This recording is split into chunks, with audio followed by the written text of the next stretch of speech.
हाय, good afternoon. सास, बहू और सेंसेक्स के आज के इस थर्सडे एपिसोड में आप सबका स्वागत है। पिछले थर्सडे शिरकत करी थी श्री प्रकाश गाबा सर ने, ये कहते हुए कि मैं फिर लौट के आऊंगा, और वो आ गए। आज भी हमारी मदद करने के लिए गाबा सर स्क्रीन पे रेडी, जबकि आज एक खासी बिजी मॉर्निंग थी। मैं देख रहा था 8 बजे से शो में, 9 बजे के शो में, और उसके बाद 10 बजे के शो में भी मदद कर रहे थे। गाबा सर क्या खा के बैठे थे आज? ऐसा है कि एक प्लेइंग कार्ड के 52 कार्ड होते हैं, 2 जोकर होते हैं।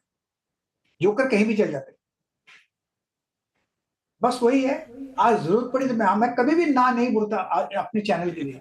यार ये कोई जरूरत नहीं, आपकी याद आती है, इसलिए मैंने गेस्ट टीम से कहा था एक दिन गाबा सर से अपने आप मांग लेना दिन। अच्छा, आपके साथ एक डील भी ना, मैंने आपको मैसेज भेजा मेरा काम करने के लिए, आप पढ़ लीजिए। वो अभी ड्यूटी पे पहुंचे नहीं है ना, वो सेकंड शिफ्ट में होते हैं। वो मैं कर दूंगा, वो मैं कर दूंगा। Thank you sir. Gaba sir जुड़ते हुए, गाबा सर आज अपन लोग की करेंगे मदद बढ़िया तरीके से, और हम तक रीच आउट करने के जो तरह तरह के तरीके वो भी स्क्रीन पे रख देता हूं आप लोग के। ये है हमारा WhatsApp number, Twitter, thread, Instagram के आईडीज भी स्क्रीन पर आ जाएंगे भाई। आप लोग रीच आउट करते रहिए, कोशिश करिए, पैच करिए। हम लोग गाबा सर और गाबा सर जैसे और दिग्गज सारे एक्सपर्ट्स जो हैं, सबसे कोशिश करते हैं कि इस प्लेटफॉर्म में वो लोग जुड़ें और हमारी आपकी दिक्कतें जो हैं वो सुलझाएं। मार्केट स्क्रीन पर आएगा, एक परफेक्ट एक्सपायरी का दिन है भाई साहब। एकदम बढ़िया एक्सपायरी रिलेटेड मूव्स नजर आ रहे हैं। अच्छा लग रहा है स्क्रीन देख के। अच्छा इन द सेंस, अच्छा तो लग ही रहा है, तेजी आ गई। लेकिन पहले क्या होता था, एक्सपायरी डे एकदम ठंडा रहता था।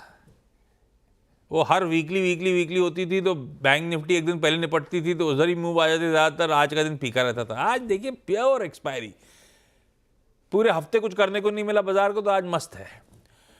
खुले फ्लैट, दबाव ऐसा लगा ठंडा पड़ रहा है भाई। 3 दिन की तेजी थी, कल भी ऊपरी से ठंडे पड़े और आज भी फिर ठंडा पड़ना शुरू हुआ। तो एक समय ऑलमोस्ट 250 पॉइंट तक का दबाव आ गया था। आज के इंट्राडे लोज 295, 300 के आसपास पकड़ लीजिए आप। पर वो पिछले शो के दौरान आपने नोटिस किया होगा, एकदम से मोमेंटम पिकअप हुआ और पूरी तरह से गेन्स को चैनलाइज करा आईटी ने। गजब के मूव आईटी इंडेक्स में बने, ये देखिए। और उसने पूरी उस तेजी को स्पॉन्सर करा।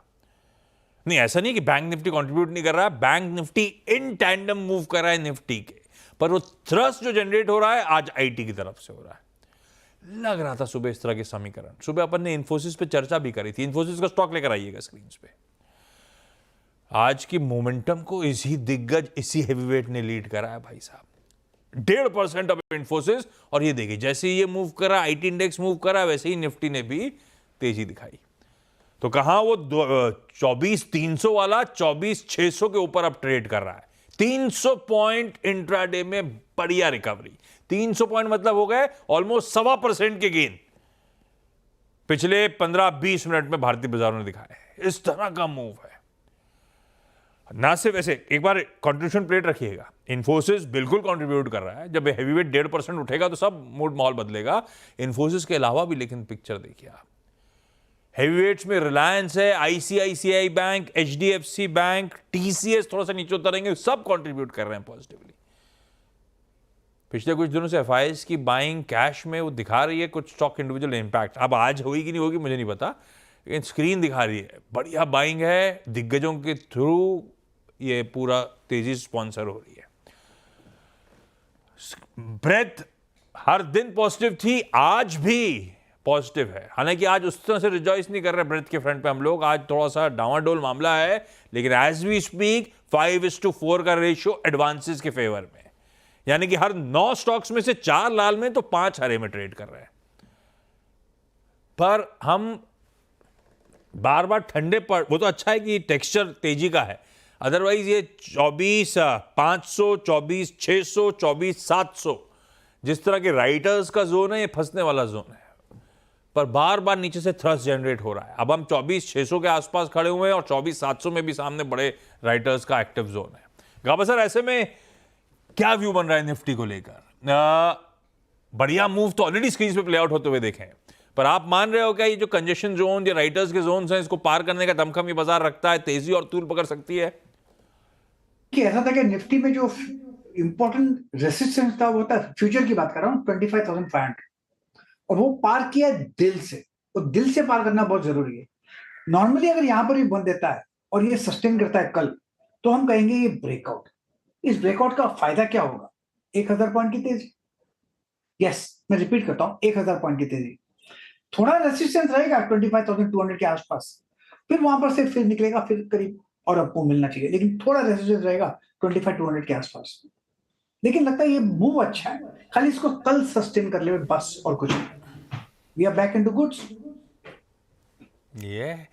ये मूव अच्छा है, इसे बस कल सस्टेन करने के लिए क्यों कह रहे हो आप? इतने दिन से तेजी से मन नहीं भरा क्या, या फिर कल की कुछ इंपॉर्टेंस है कि वीकली क्लोज हो रही होगी इसीलिए?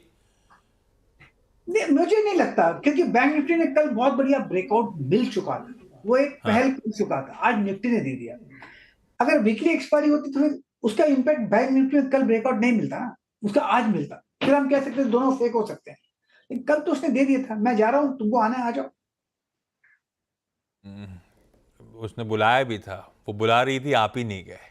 जो गए उनको फायदा हो रहा है। अच्छा, आज के सवाल जवाब के सिलसिले की शुरुआत करें तो मैं और गाबा सर पूरा शो ऐसे खा जाएंगे, और जो बेसिक आइडिया है क्वेरी सॉल्व करने का वो तो करेंगे ही नहीं। दिल्ली, कोलकाता और बेंगलुरु जाना है।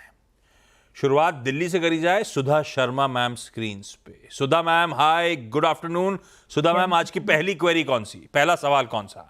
सर, मेरा पहला क्वेश्चन ये है, मेरे पास में पीएफसी और एनटीपीसी ग्रीन के शेयर्स हैं, तो मुझे इसका मार्च तक का फ्यूचर जानना है कि क्या है।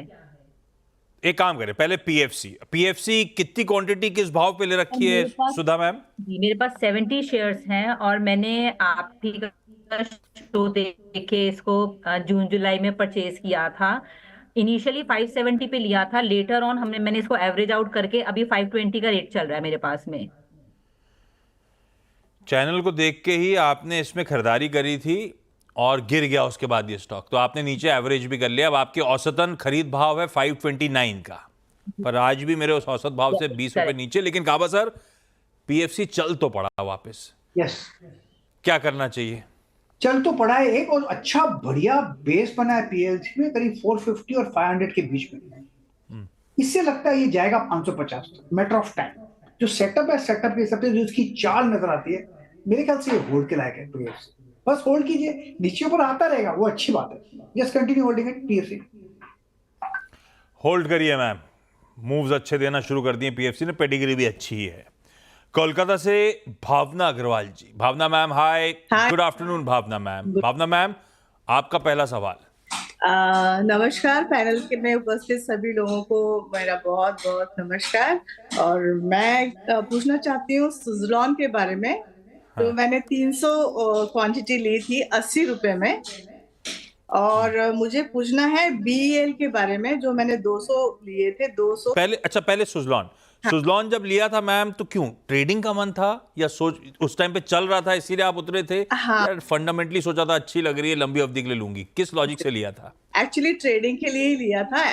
एक्चुअली मैं तो इन्वेस्टर हूँ, बट इस टाइम पे सुज़लॉन को देख के मुझे ट्रेडिंग का मूड हो गया कि ये तो बहुत भाग रहा है, फिर नीचे आ जाता है, तो इसलिए मैंने 80 रुपए में इसे 300 लिए थे ट्रेडिंग के लिए।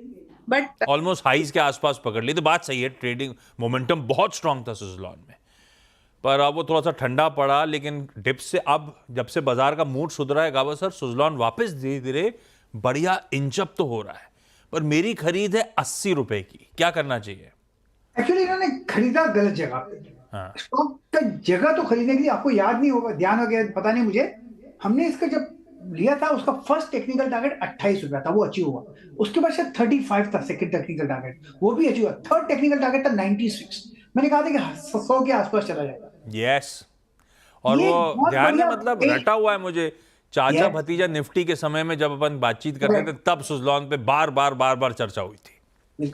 इस पे बहुत बढ़िया बेस बना हुआ है, इतना बेस बना हुआ है, जब ये 96 पार कर लेगा फिर ये मल्टीबैगर बनेगा। लेकिन आपको उसके लिए पेशेंस की जरूरत पड़ेगी, टाइम लगेगा, 2 3 4 साल लगेगा। नुकसान नहीं होगा, प्रॉफिट होगा। लेकिन आप होल्ड लिया गलत जगह पे, अगर लोअर लेवल पे लेते ना तो मजा आ गया होता। कोई बात नहीं, लिया अभी होल्ड कीजिए, will make money, matter of time. 96 के ऊपर जाएगा तो फिर तो फट जाएगा। ये आपने 2-3-4 साल का कि 2-3-4 महीने का? 4 4 साल क्योंकि ये बेस जो बना ना, ऐसे बेस बनते बनते हम नॉर्मली कहते हैं ये मल्टीपैगर बेस बना हुआ है। सिर्फ एक few confirmation on the way लगनी है। पहला कंफर्मेशन 28, फिर कुछ 35 के आसपास था, फिर 96, ये चलता रहेगा, फिर एक 200 के आसपास कंफर्मेशन मिलेगा, लेकिन पैसा देगा लॉन्ग टर्म में। बहुत बढ़िया, कमेंट्री तो बुलिश है, थोड़ा सा पेशेंस रखना पड़ेगा क्योंकि टाइम होराइजन थोड़ा गावा सा लंबा बोल रहे हैं। बेंगलुरु से सुषमा मैम स्क्रीन्स पे। Sushma ma'am hi, good afternoon. Sushma ma'am afternoon. Hi ma'am, पहला सवाल मैम। पहला सवाल है मेरा पटेल इंजीनियरिंग के लिए, तो पटेल 3000 इंजीनियरिंग। शेयर है 60 के रेट पे। पटेल इंजीनियरिंग डायरेक्टर साहब, बहुत दिनों बाद चर्चा में आया। पटेल, कितने स्टॉक्स हैं, किस भाव पे मैम प्लीज? 3000 शेयर है, और किस भाव पे लिए थे हमने? 60। 60, 55 पे चल रहा है। गाबा सर, पटेल इंजीनियरिंग थोड़ा आउट ऑफ सिलेबस आया है, ये कैसा लग रहा है? देखिए पटेल इंजीनियरिंग का चार्ट देखा जाए तो बेस बन रहा है, और बेस बनते बनते वक्त लगता है। बहुत अच्छा आपको मिला था इसमें, नो डाउट अबाउट इट, लेकिन अब भी स्ट्रक्चर ठीक ही लगता है, बुरा नहीं लगता। साइडवेज जोन है ये, साइडवेज जोन कह सकते हैं कि एक पॉजिटिव बायस वाला जोन है। यहां से एक अप्पू मिलेगा, वो करीब 100 ले जाएगा, लेकिन उसे वक्त लगेगा। इसको आपको जितना ज्यादा पेशेंस देंगे उतना अच्छा है। थोड़ी पेशेंस की जरूरत है, होल्ड कीजिएगा। ऐसे स्टॉक में नुकसान नहीं करना चाहिए, लेकिन बेस जो बन रहा है उसको ऐसी जगह पे 70, ये 70 पार करना जरूरी है, फिर 100 चला जाएगा, और मुझे लगता है 100 जाएगा, मैटर ऑफ टाइम। कुछ कह रहे हो सुषमा मैम, क्या कह रहे थे? लॉन्ग टर्म के लिए कैसा रहेगा सर? बिल्कुल होल्ड कीजिए। मतलब लॉन्ग टर्म में कितने साल? वो कहना मुश्किल है, टाइमिंग देना मुश्किल है, क्योंकि no high is high, no low is low. कितना वक्त लगेगा कोई नहीं बता सकता। ऊपर स्टॉक तब जाता है जब लोग खरीदते हैं, और लोग क्या करेंगे मुझे नहीं पता। तो इसको थोड़ा वक्त दीजिए। चार्ट स्ट्रक्चर पॉजिटिव है, आपको मिलना चाहिए। ब्रेकआउट मिले, जैसे निफ्टी में आज ब्रेकआउट मिला, वैसे अगर पटेल इंजीनियरिंग में 70 के आसपास ब्रेकआउट मिला, भागे तो दौड़ेगा 100 तक, लेकिन ये स्लो जाएगा स्टॉक, लेकिन जाएगा ऊपर। अच्छा, एक एक सवाल और क्विकली। सुधा मैम, अगला आपने एनटीपीसी की बात छेड़ी थी।